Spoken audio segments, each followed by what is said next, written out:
Bismillah. Ustaz, Waalaikumsalam warahmatullahi wabarakatuh. Apa makna sebenarnya dari ihdinas siratal mustaqim? Tayyib. Ihdinas siratal mustaqim. Kita lihat tafsiran-tafsiran para ulama di sini. Ada tafsiran dekat, ada tafsiran jauh. Tafsiran dekat itu sesuai dengan tekstual ayatnya. Tafsiran jauh dilihat dari konteks dan qarinah keterkaitannya. Tafsiran dekat, ihdinas siratal mustaqim. Tafsirkan ayat ketujuhnya. Siratal ladzina an'amta 'alaihim ghairil maghdubi 'alaihim waladdallin. Baik, ihdina, ya Allah berikan kami petunjuk. Berikan kami hidayah. As-siratal mustaqim, yang hidayah itu lurus, bening, tidak berbelok. Siratal ladzina an'amta 'alaihim ghairil maghdubi 'alaihim waladdallin. Yang hidayah itu pernah disampaikan dan mendapatkan kenikmatan dari orang-orang sebelum kami, dan dengan itu jagalah kami supaya tidak berbelok ataupun masuk dalam golongan orang-orang tersesat dan orang-orang yang dianam. Para ulama pertama mengartikan hidayah ini pertama dengan Islam. Islam. Karena ketika hidayah disebutkan dalam Al-Quran, yang pertama menunjuk pada Islam. Hidayah jika disebutkan pertama menunjuk pada Islam. Di satu. Yang kedua, hidayah juga bisa disebutkan menunjuk pada kekuatan iman. Kekuatan iman. Kalau yang ini belum masuk Islam, maka jadi Islam. Seperti tadi Musa diutus pada Fir'aun, seperti Muhammad SAW diutus pada umat manusia. Kalau yang ini sudah muslim tapi ditambah keimanannya. Contohnya Quran surah ke-18 ayat ke-13, paling kiri di pertengahan. Antum pernah dengar Ashabul Kahfi? Sudah beriman belum? Sudah. Lihat ayatnya. Innahum fityatun amanu bi rabbihim. Mereka itu para pemuda yang sudah beriman kepada Rabbnya. Imannya sudah ada. Ketika imannya dijaga dan terus mendekat kepada Allah, wazidnahum huda, kami tambahkan hidayah. Zidnahum huda, hidayah ditambahkan, imannya dikuatkan lagi. Ketika beriman dikejar-kejar, dia pertahankan imannya. Begitu dia pertahankan imannya, kemudian masuk ke dalam gua, Allah tambahkan lagi kekuatan iman. Semakin mendekat, semakin mendekat, semakin mendekat. Baik, tiga, ada jenis hidayah, bentuknya amal saleh. Jadi kalau orang diberi hidayah oleh Allah Subhanahu Wa Taala, artinya diberi jalan untuk beramal saleh, petunjuk untuk mengerjakan amal saleh. Dalilnya Quran surah kedua misal Al-Baqarah dari ayat kedua sampai ayat kelima. Lihat, dzalikal kitabu la raiba fihi hudan lil muttaqin. Hudan, hidayah diberikan pada orang takwa. Siapa orang takwa itu? Orang yang tergerak mengerjakan amal saleh dengan imannya. Alladzina yu'minuna bil ghaib wa yuqimunas shalah wa mimma razaqnahum yunfiqun. Walladzina yu'minuna bima unzila ilaik. Lihat, wa bil akhirati hum yuqinun. Orang-orang yang salat, orang yang infak, orang yang baca Al-Quran disebut oleh Allah orang-orang mendapatkan hidayah. Ayat 5-nya, ulaika ala hudam min rabbihim. Mereka itu mendapatkan hidayah dari Rabbnya. Makanya antum ketika, maaf ya, kalau kita mendapatkan hidayah dari Allah, maka seluruh tubuh kita akan tergerak beramal saleh. Bisa. Di antara makna hidayah penambahan iman. Apa fungsi mata? Melihat. Tuh, sudah keliru. Mata itu bukan melihat. Mata itu fungsinya bukan melihat. Kalau cuma melihat, kambing melihat. Elang melihat. Dan saya sering katakan mata elang lebih tajam daripada mata antum. Elang naik ke udara, di langit dia melihat anak ayam, kelihatan oleh dia, diterjang, diambil. Antum naik pesawat ke udara, anak antum gak kelihatan di bumi. Tapi mata elang tidak dihisap, mata antum dihisap. Quran surah 17 ayat 36. Inna sam'a wal basara wal fu'ada kullu ulaika kana anhu mas'ula. Telinga, pandangan, apa yang kita fikirkan akan dihisap oleh Allah. Karena mata kita dihisap, fungsi mata kita bukan melihat. Fungsi mata kita melihat yang baik-baik. Quran surah 24 ayat 30 untuk laki-laki, ayat 31 untuk perempuan. Qul lil mu'minin, dia ketika fungsi mata disebutkan, imannya dulu disebutkan. Katakan pada pria-pria yang merasa punya iman. Siapa yang punya iman? Yang mendapatkan hidayah.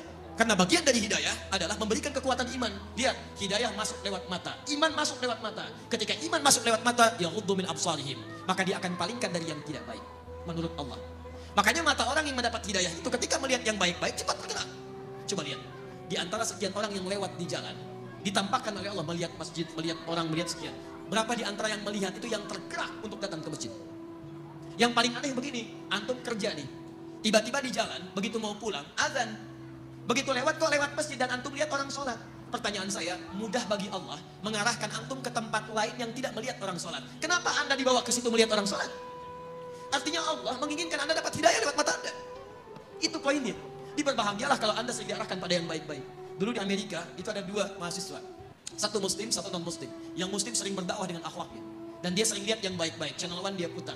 Satu kali acara salat Isya di Mekah, imamnya Syekh Sudais. Dia iseng tanya pada kawannya non muslim. Perhatikan kalimatnya. Menurut kamu berapa banyak orang ada di situ? Masjidil Haram.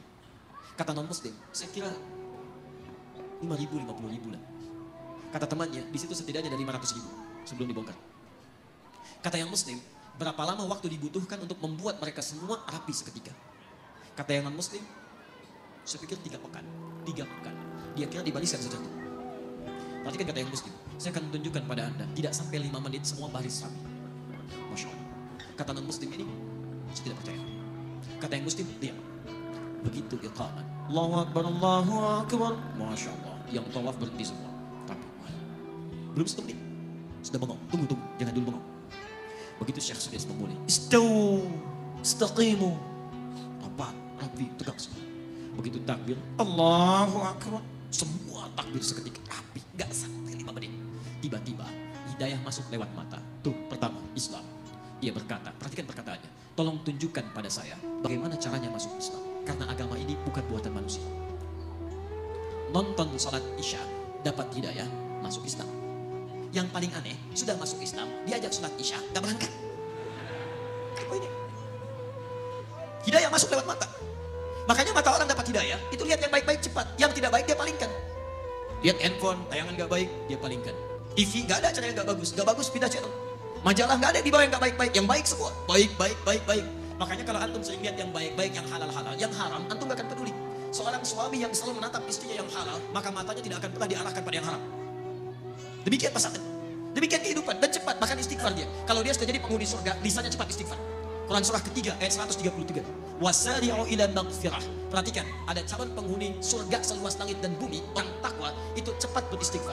Begitu dia lihat tayangan yang tidak baik, dia palingkan, lisannya istighfar, astagfirullah. Dan cepat, antara lisan dengan mata itu seimbang, palingkan, astagfirullah. Gak ada yang terlambat, astagfirullah. Nah, itu belum. Jelas ya? Jadi ihdinas shiratal mustaqim bisa dipahami sebagai bimbingan dari Allah supaya mendapatkan keislaman, bisa peningkatan iman, bisa peningkatan amal saleh, ya, bisa petunjuk pada yang baik-baik. Tapi ihdinas shiratal mustaqim yang tidak berbelok, yang lurus, yang baik, yang tegas, yang nyaman, dan inti paling besar itu Al-Qur'an. Nanti tafsir shiratal ladzina an'amta 'alaihim ghairil maghdubi 'alaihim ditafsirkan di Quran surah keempat ayat 69. Yaitu ada para nabi, ulaika ma'al ladzina an'ama Allahu minan nabiyyina was-siddiqina wasyuhada was-shalihin. Jadi kalau antum ingin seperti orang-orang mendapatkan hidayah, ikuti manhaj para nabi, ikuti orang-orang saleh, ikuti jejak para syuhada, ikuti orang-orang jujur. Maka bagaimana caranya? Wa may yuti'illaha war rasul. Ikuti Allah dan Rasul. Itu caranya. Ya. Jadi asal katanya sebetulnya kalau secara bahasa tafsiran ini tidak dekat kepada tunjukkan jalan yang lurus. Ya, tapi itu kadang sering dipakai. Saya pernah tugas di Saudi di Mekah tahun 2010. Itu ada sebagian jemaah yang tersesat dari maktabnya. Tapi saya yakin bukan orang Medan. Kemudian dia bingung kembali, nggak tahu jalan. Lihat askar Saudi, dia nggak bisa bahasa Arab, askar nggak bisa bahasa Indonesia, nggak nyambung dua-duanya. Maka dia teringat ayat ini, masya Allah, Pak, ihdinas shiratal mustaqim. Tunjukkan kami jalan yang lurus. Askarnya nggak bisa bahasa Indonesia, pakai bahasa Arab nggak nyambung. Paling cepat askarnya teruskan ayatnya. Shiratal ladzina an'amta 'alaihim ghairil maghdubi 'alaihim waladdallin.